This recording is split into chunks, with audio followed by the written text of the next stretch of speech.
From the red carpet to the runways, you're going to see crimping texture all over the place.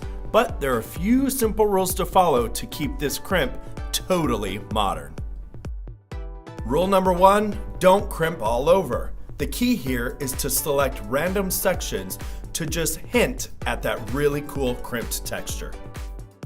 Rule number 2 is to brush out your crimp. That's right, I said it, brush it out so it creates a soft, cool texture. One of my favorite crimped looks right now is actually a crimped ponytail. For you ladies who have silky, soft hair, make sure to crimp the piece that you're tying around your elastic band. This will help your hairpin stay in place.